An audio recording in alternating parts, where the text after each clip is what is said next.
Hello, welcome to Virgo Philippines. So ito yung reading natin for Virgo, Sun, Moon, Rising, Venus, Jupiter, Virgos. Ayan, take only one resonates, guys.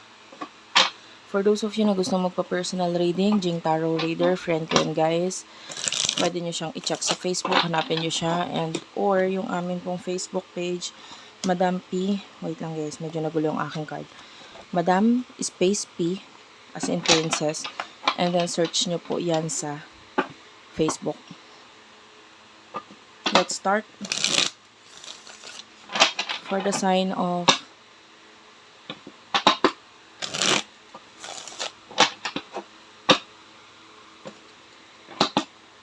Virgo.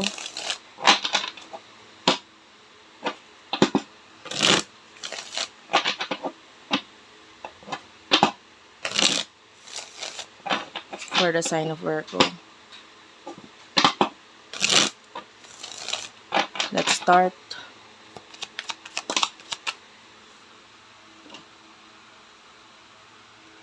Main energy, Knight of Pentacles.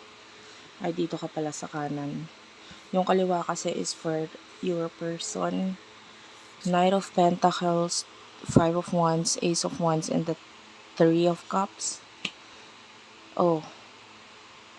Whatever you want here, no? Nakikita natin na inilalaban mo to. Kung ano man yung gusto mo dito. Maybe it is a connection regarding friends or career.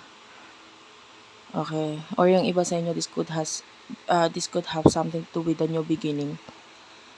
Pwedeng new beginning na parang ilalaban mo to, gusto mo to, kahit pa hindi mo sure kung ano yung patutunguhan nito. Sa huli, alam mo matagal or mahaba yung proseso, but nandun yung I'm willing to fight for this, or I'm willing na i-push ito. Ayan, Three of Cups yung iba, maybe it has something to do with a child, or has something to do with a friend or friends. Yan. Yung iba pwedeng hindi lang isang tao.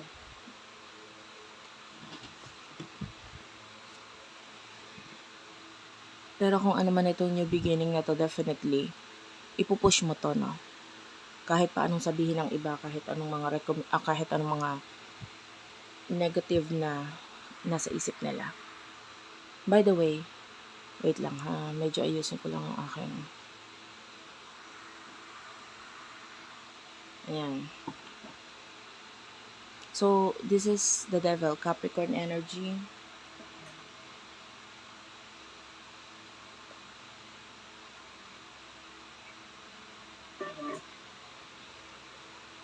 Medyo mainit ngayon, guys, kaya pag umi-stop ako minsan, umiinom ako ng tubig nun. So anyway,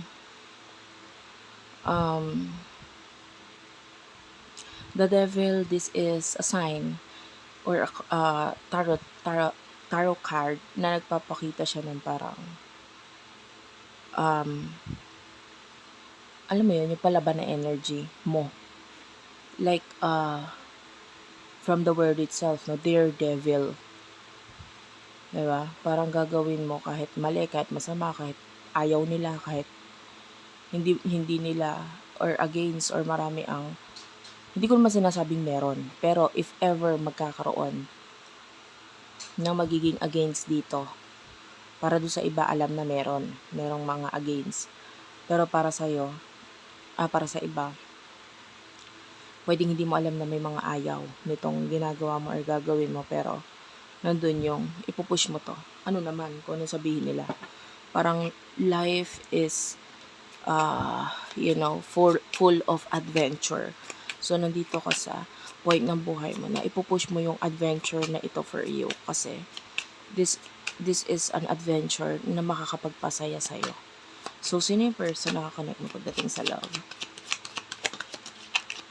Yung iba may be learning how to do something. Yung iba may nakukuha kung may mga bagay na inaaral eh. This could be a person in the past, nakakita tayo ng ending or nag-end na sa inyo nitong person na to. Ten of Swords is an ending card, and you do have your Seven of Pentacles. nagkaroon ng growth sa inyo ng person na to in the past, pero naging mabagal din eh.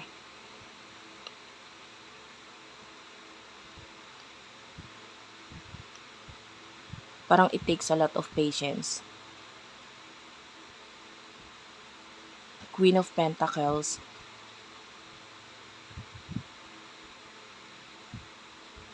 This could be a person who is stable. Marami siyang kayang i-offer, the way I say this with the Magician. And this is a person na maybe can make you happy. Kaya lang medyo mahirap. Kasi this is a person that can make you happy and can also break your heart with the Three of Swords. Kasi pwedeng with the Death card, medyo impossible yung connection ninyo kasi there's another person. It could be sa side niya. But because of a third party situation, medyo mahirap. Part of you is gusto mong makipag-reconcile dito sa taong to. Kahit medyo challenging, kahit medyo gagawa ng ingay to, if ever na magkakaroon kayo ng reconnection. Parang for you, you are already a daredevil na nga eh. Parang no matter what, ano man sabihin nila, I will do this because this is what I want. This is who I want. So part of you, gusto mo talaga itong taong ganito. So, na yung emotions ninyo sa isa't isa. Siya pa nga yung parang tipong, if ever there's another person, siya pa yung magsasabi sa'yo na, parang ipagtutulakan ka niya. Bakit? Parang hahanapan ka pa niya. Bakit ako? Parang sa dami ng tao, bakit ako yung magugustuhan mo? Parang ganun siya, parang may, yung mag-question na ganun. King of Wands, Ten of Cups, yeah, you do love this person. You feel like a fool para sa kanya. Parang, alam mo mali or katangahan yung gagawin mo or ginagawa mo or nararamdaman mo pero sa kanya. But, this is what you really want eh. Diba? Parang hindi mo naman pinilit ang sarili mo kasi sa totoo lang, oo nga, tama naman yun na mali or hindi nga para siya. But, for you, it's like, ang hirap eh.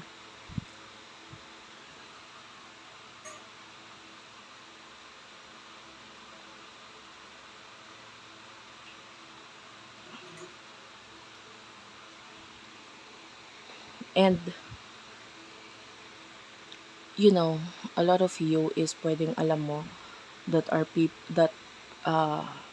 there's these people who are talking behind your back or like may mga sinasabi sila na against sa'yo or hindi maganda. How about yung person na kakonect mo emotions na para sa'yo?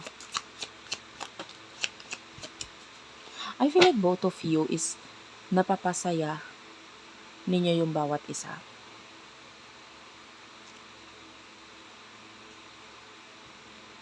Yeah, both of you, kaya ninyo pasayahin yung bawat isa.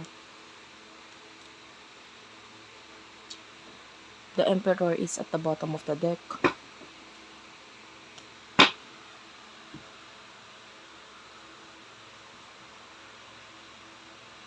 Pwedeng sa connection nito nagkakaroon ng stop, go, parang ganun.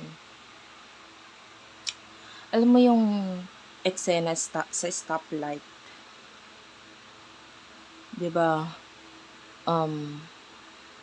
It's weird kasi nakakita ko ng stoplight pero meron pa ring traffic enforcer. Like, what's the use of the stoplight? Parang gumagana naman si stoplight but sometimes there's still this traffic enforcer na nagpapagulo pa dun sa gitna. So what I see there is that sa connection ninyo, there's this connection na parang nagkakaroon ng part na natutuloy yung connection pero may nagiging dahilan para hindi siya mag-fully tuloy-tuloy. Parang may dumadating or may taong nasa gitna. Alam mo yan? Yung parang hindi na universe yung, di ba, bigyan kayo ng pagkakataon ng universe na na magkaroon ng pagtatagpo, pagkikita, ganito, ganyan. And then, may, pagdating dun sa time na yon, may someone or a reason kung bakit hindi siya magtuloy-tuloy. Okay? Parang pina-excite lang kayo ng konti. The Six of Wands, I feel like this person is really interested sa'yo. Hindi lang ikaw. Ay, hindi lang siya. I mean, there's a lot of people na talagang interesado sa'yo. And, marami ako nakikita eh. They are like admirers. No? Parang ina-admire ka. They're checking you out. Social media mo. Parang nakabantay. And,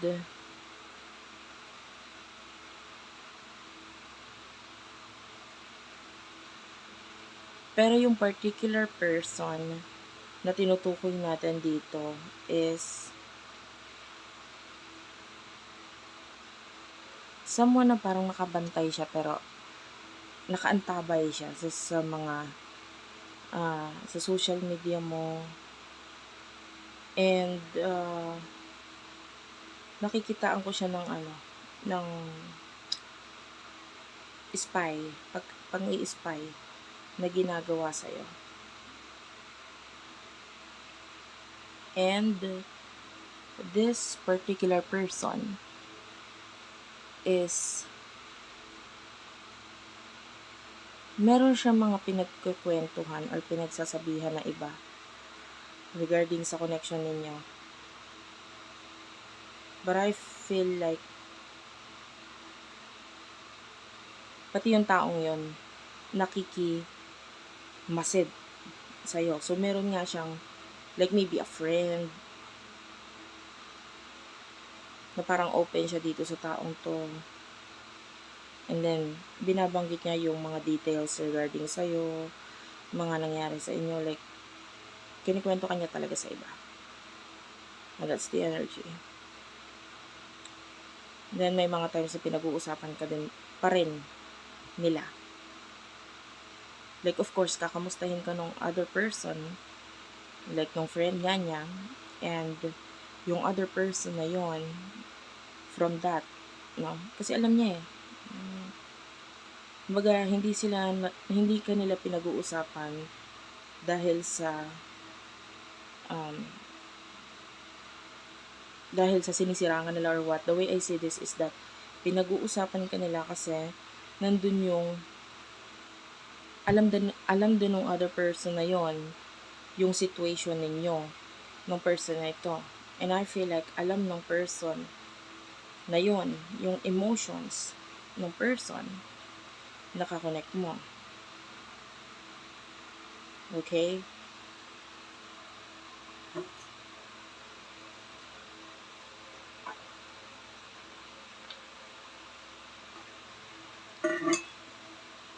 Nandun yung support nila.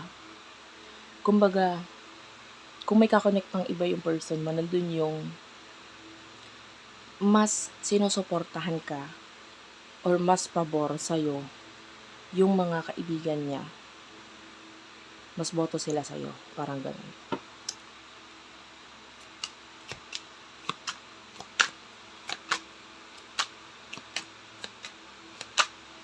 So, what will happen in the near future for the both of you?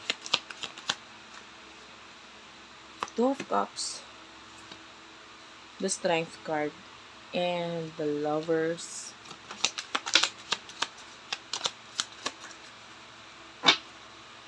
Two of Wands, Four of Wands, and the Empress. This is beautiful actually, yung mga cards sa huli. And the Eight of Pentacles, the World card, wow. I mean, I can see relationship, partnership, friendship, the Lovers, this is Gemini energy, communication, travel. Nakakita ko ng pagta-travel by, short distance travel, yung mga, by, in the near future, there's the possibility of magkakasama kayo na magta-travel kayo in a particular place, maybe short distance, yung gamit lang yung mga sasakyan, bus, train, ganon. And I can see you both together magkasama. There's communication, there's this four of wands planning na may plano na may kinalaman sa house, home, or business. There's a possibility of that. The Empress of is here.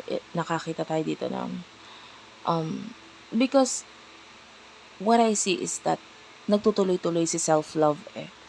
And lagi ko yung sinasabi, the more you love yourself, the more you focus on yourself, the more you attract the right love for you. And I feel like this is it, yung right love for you. The Eight of Pentacles. Alam mo yung 8, pag tinagilid mo yan, that's an infinity sign. And the world, this is like round bilog, like a pie, you know? And makita mo, it's whole. It's whole. So it's like completion. And magandang relationship, magandang connection in the near future para sa inyo. Kasi nandun yung pagpaplano. Pwedeng may plano ka regarding sa connection nito, may plano siya sa regarding sa connection nito, and then nakakita tayo ng actions in the near future towards that plan. And the Ace of Swords is here. Yeah.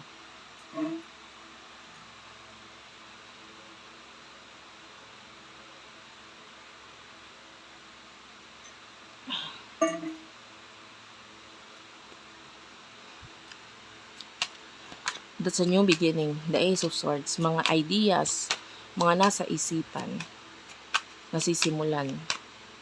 And I want to understand more kasi alam mo yung parting gitna ng reading natin, nabanggit ko yung third party, and I want to know about the third party in the near future. What will happen with regards to third party? Well, you do have your the Sun, the Two of Pentacles, Ten of Pentacles,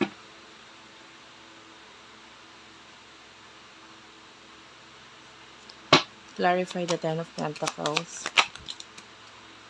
Eight of Swords. Look at the card at the bottom of it's the Tower.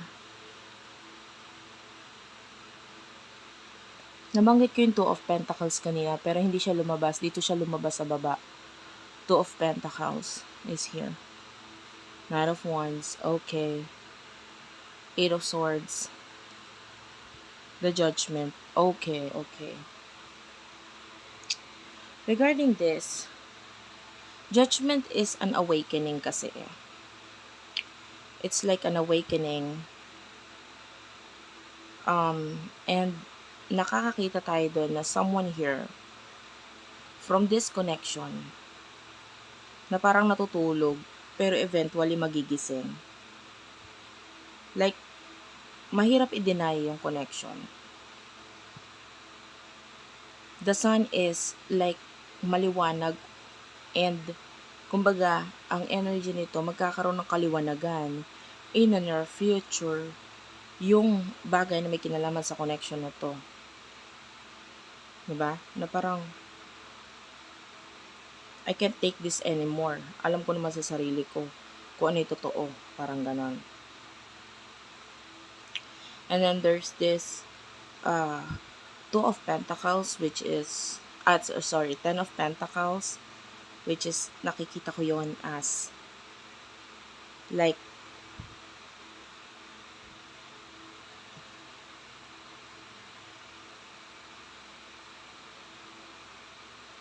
ending of material things in life or pag-iisip ng mga material na parang in the past maybe mas nag-focus kayo mas nag-focus ang isa sa inyo or both of you pagdating sa mga usaping material, and yun yung naging dahilan kung bakit si connection parang hindi siya na put into reality agad kasi na medyo natakot sa connection na parang ito ay parang inisip na this connection is just an illusion or what, parang ganun. Nakakuha ko ng ganong energy. And so, in the near future, magkakaroon ng realizations about dito sa ano ba talagang gusto niyo sa sarili ninyo, and sino ba talaga yung person na mas importante or mas gusto ninyo makasama. So, magkakaroon ng ganun realization. Judgment is awakening, judgment is also realization pagdating sa mga spiritual na bagay and everything regarding sa connection, lalo na sa connection ninyo. And then you do over the tower. So, nakakita tayo ng ending with regards to the third party situation na binabanggit ko. Two of Pentacles, ito madalas ko sabihin dito.